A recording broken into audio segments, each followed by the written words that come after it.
Shalom peuple de Dieu, shalom bien-aimés frères et sœurs en Christ, chers auditeurs de la radio Éveil charismatique catholique, la voix de la Trinité. Je vous salue en ce matin dans le puissant et précieux nom de notre Seigneur Jésus-Christ et je vous souhaite la bienvenue à ce tonus matinal. C'est votre frère Afi. Nous allons, bien-aimés, passer des temps excellents dans la présence du Seigneur, lui qui nous bénit. Aujourd'hui, nous allons méditer la première lecture qui est tirée du livre d'Exode, chapitre 32. La première lecture de ce lundi, Exode, chapitre 32. Père, nous te rendons gloire, nous te bénissons, nous te disons merci pour ton amour, ta fidélité.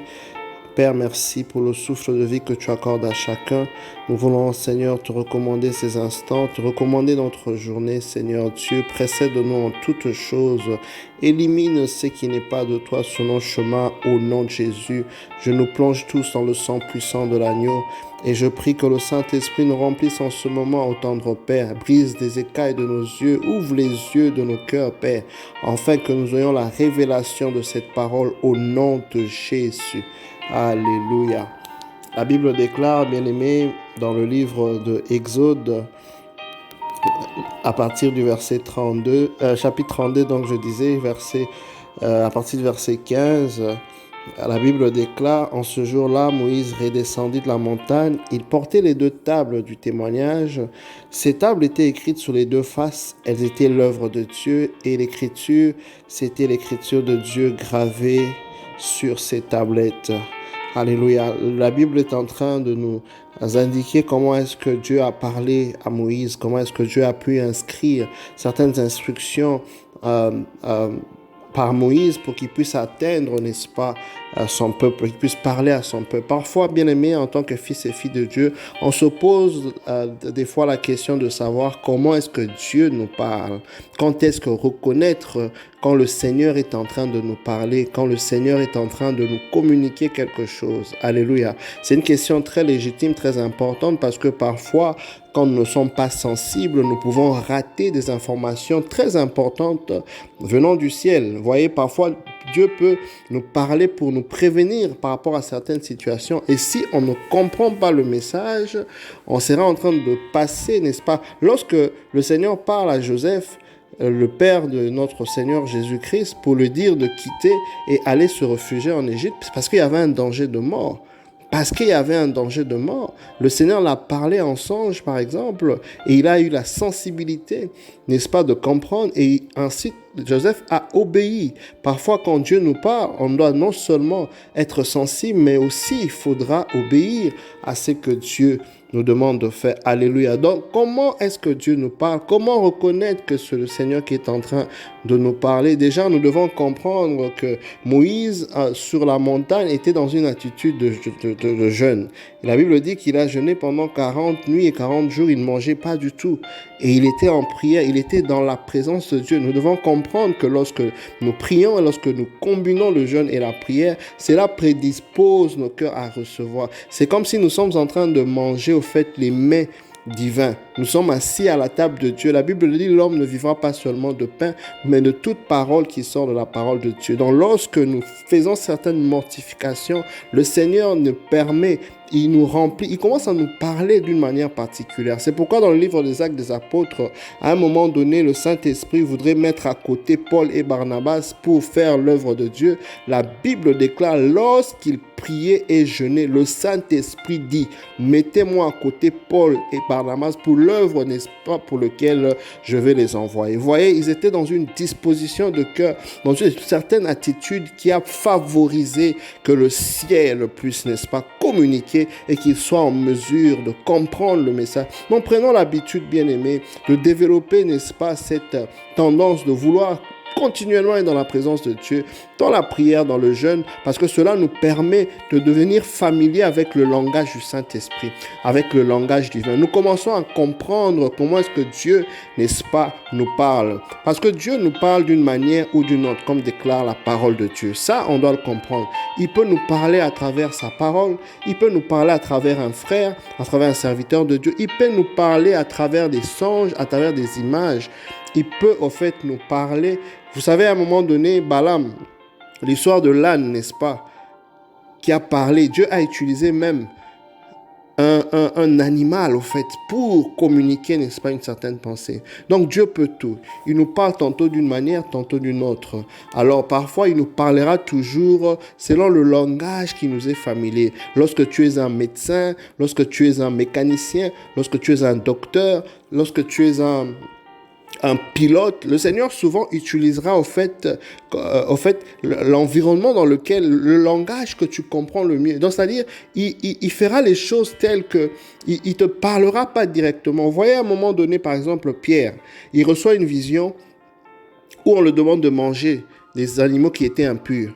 Et il dit, il peut pas manger ce qui est impur. Et le Seigneur dit, tu ne peux pas le dire parce que tu ne dois pas juger. Tu ne devras pas juger et dire quelque chose est impur pendant que moi je dis que cela, n'est-ce pas, est pur.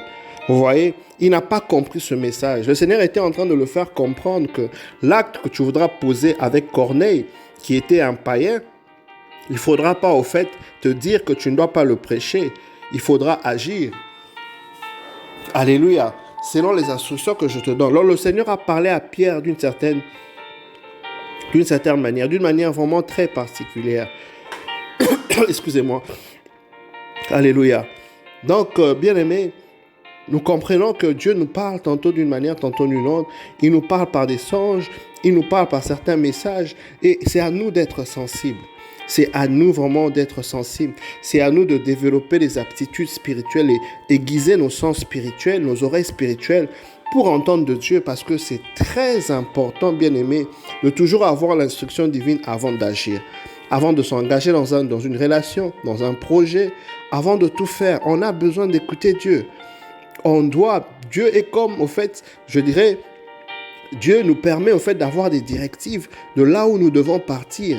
Vous voyez un peu l'image d'un GPS qui te dit où tu dois partir, à gauche, à droite, et lorsque tu te perds, ça te dit que tu t'es perdu, et ça fait un recalcul.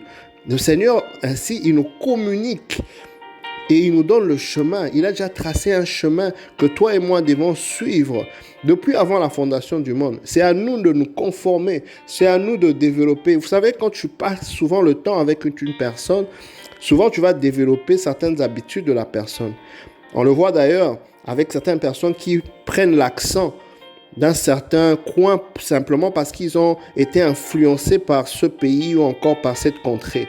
Vous voyez, l'habitude, la familiarité crée, n'est-ce pas, ça crée au fait un fait où la personne se met à répliquer ce que la personne subit comme influence.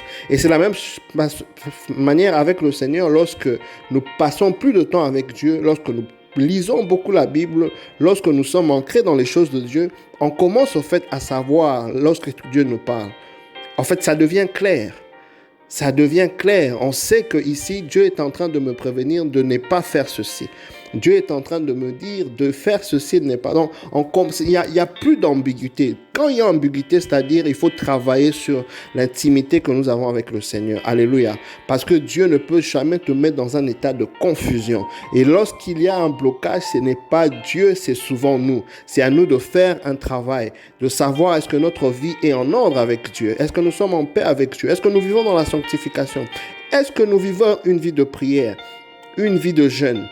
Est-ce que nous faisons certains exercices spirituels qui vont prédisposer notre cœur à être un terrain, n'est-ce pas, de réception des choses divines, des mets divins? C'est à nous parfois de revenir à nous-mêmes pour faire un effort. Alléluia. J'aimerais t'encourager en ce matin de faire un effort, de faire encore plus, bien-aimé, dans ton intimité avec Dieu, de faire encore plus, de rechercher la face de Dieu à travers la prière, à travers le jeûne, parce que ça prédispose ton cœur à manger les mets divins, la parole de Dieu, à avoir des rémas, la parole prophétique, des révélations, à commencer à avoir vous voyez, des intuitions, à commencer au fait à entendre. La Bible déclare que lorsque Dieu veut détruire Sodome et Gomorrhe, il dit, est-ce que je cacherai ce que je veux faire à Abraham? Parce que Abraham était l'ami de Dieu. J'aimerais t'encourager à travailler fortement, à devenir vraiment l'intime de Dieu, l'ami de Dieu, de sorte qu'ils disent, est-ce que pourrais-je faire ceci sans pour autant cacher cela à ma fille, à mon fils? Alléluia. Lorsque tu développes une certaine intimité avec Dieu, quand certaines personnes te parlent, au fait, ça doit être une confirmation de ce que Dieu t'a déjà dit. Il n'y a plus de surprise. Lorsque tu es un avec Dieu, lorsque tu deviens vraiment en communion avec le Seigneur, tu pourrais recevoir une prophétie ici, tu peux recevoir une parole de connaissance ici, une parole de sagesse, mais lorsque tu es ancré, ça sera au fait une confirmation de ce que Dieu t'a déjà dit dans le secret. Donc travaillons à grandir et à arriver dans ce niveau-là. Travaillons, n'est-ce pas, à vraiment être ancré dans les Saintes Écritures, parce que Dieu nous parle par son langage, le langage divin, le langage du Saint-Esprit. Et en puisant dans la parole de Dieu, on est en train justement de s'exercer à comprendre le langage divin. Donc c'est très important, bien aimé, que nous soyons toujours connectés, que nous puissions savoir lorsque Dieu nous parle. Moïse est allé dans la montagne, dans la présence de Dieu, en état de jeûne. Voilà que le Seigneur l'a donné des tablettes, une communication, des instructions claires en faveur de son peuple. C'est très important de le savoir parce que ça nous permet de ne pas faire des erreurs. Ça nous permet de prendre des bonnes décisions et de vivre selon la pensée pour laquelle Dieu nous a placés sur terre. Et je prie que le Seigneur, n'est-ce pas, ouvre les yeux de ton cœur, dispose ton cœur à recevoir les mets divins, les révélations de Dieu au nom de Jésus. Sois béni, bien-aimé. Je me recommande à tes prières et à très bientôt. Bye bye.